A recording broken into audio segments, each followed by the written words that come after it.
Hello, ako ay si Rafi Alunan. Hayaan niyo akong ipakilala ang dokumentaryong Tagaligtas na linikha namin ni dating Pangulo Fidel V. Ramos. Makikita ninyo ang Tagaligtas sa 8 kabanata. Ito ang unang kabanata. Let me give you a brief overview. Tagaligtas is the story of the Philippine National Police Special Action Force, previously known as the Philippine Constabulary Special Action Force. It is a special operations unit that does ordinary things extraordinarily well. It is a multiple role unit imbued with anti-coup, anti-insurgency, anti-terror, anti-crime, and search rescue missions. Tagaligtas is narrated by those who served during SAF's various appointments with destiny. This documentary has tremendous educational and historical value about its origins, training, and missions that saved lives, the seat of government, and more importantly, freedom and democracy. Ang unang kabanata na mapapanood ninyo ay kung paano binuo ang Special Action Force.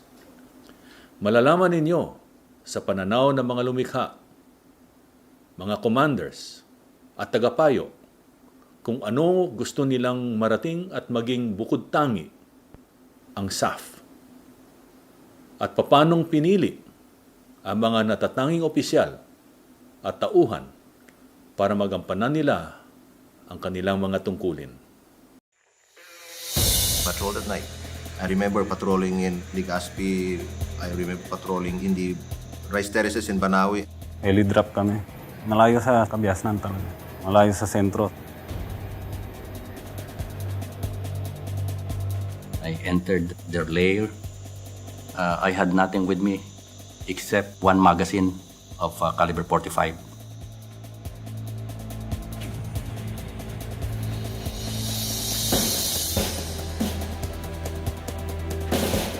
Siyang sumigaw. Sir, dapa. Tapos yun naputo ka na. Deliberate yung fire namin. Pak, pak, pak, pak, pak, pak. Tapos mamaya, nanggagaling naman sa iba yung putok. Pak, pak, pak. So, nagmamaneuver. Natatakot sila dun eh. Alam nila. I said, I think I'm going to die. Suddenly, one of my men pulled me up. He said, let's go. So you're actually willing to bet your life, not just for the mission, but the people around you, the people you're with. We are in the business of managing violence. It's in the territory. We're trained to do that. It's natural for us. In fact, it would be unnatural if we don't do those things. It's an honor to lead a very special group of disciplined men.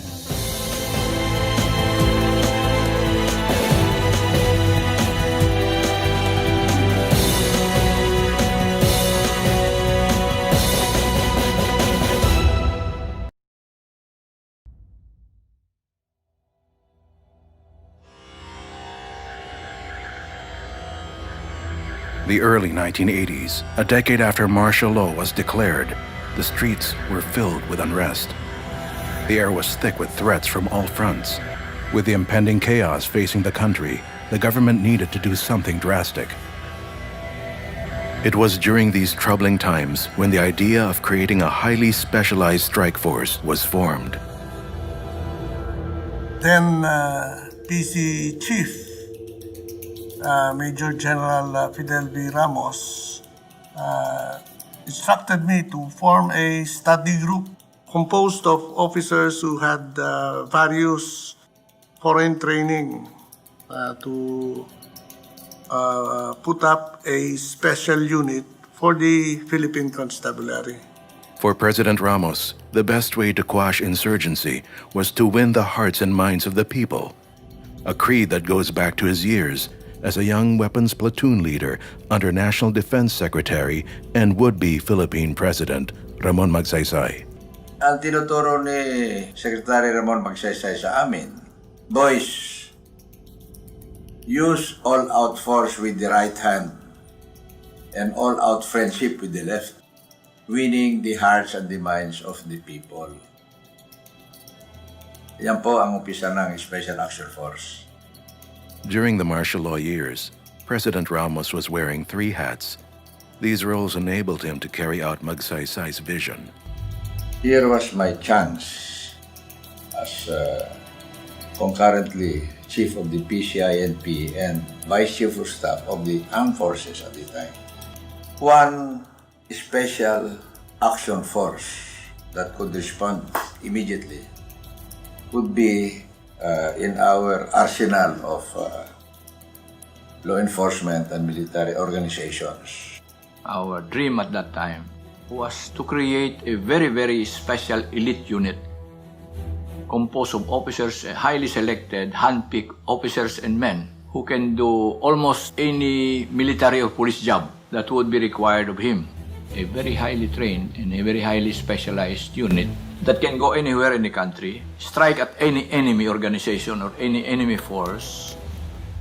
The guidance of Jar Ramos and Jar De Villa was, we want a small team, a small group that can strike hard. We dare to go and look for the enemy. To form an elite unit of men highly proficient in combating insurgency and terrorism, a core group of select officers was immediately tasked to handle training and formation, headed by then PC Major Avelino Razon. I had a group of officers who came from different trainings. Among the elite young officers who made the cut were Rosendo Ferrer, who trained with the Special Forces at Fort Bragg, USA, Rodrigo Fernandez, a graduate of the U.S. Army Rangers School in Fort Benning, and Samuel Pagdilao and Villamor Bumanglag, who both underwent rigorous training in the British Royal Marine Commando Corps. All of these disciplines in these courses that they went through, we fused together so that we could come up with what would now be called the Special Action Force. The whole idea is that the unit or part of it must be able to reach its target either by land, by water, or by air, or by parachute, if necessary. The unit, as we design it, is highly mobile, to be based in Camp Crame, but can be projected on short notice under the concept of rapid deployment to any part of the country in the Philippines. But physical training was not enough. Values formation was also on top of their priority list. So, nung martial law, pag naka-uniforme ka, ilang ang tao sa'yo? Takot. That's something we had to change. They had to change the way they behaved. They had to change their orientation.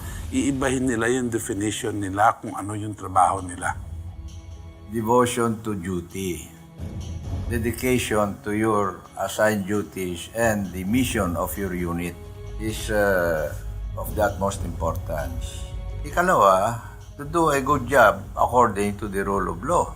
Avoid any violation of human rights or civil rights or political rights, which is the right of all Filipino citizens. But at the same time, to be able to use just enough force to win the situation. Their one-word mission, to be Tagaligtas, protector of the people, defender of democracy. Thank you for watching Part 1 of Tagaligtas. Part 2 will focus on the rigorous training of a SAF trooper. Kung nagustuhan ninyo ang video na inyong nakita, sana i-share ninyo sa inyong mga social media communities. Ito ay si Rafi Alunan. May the Force be with you.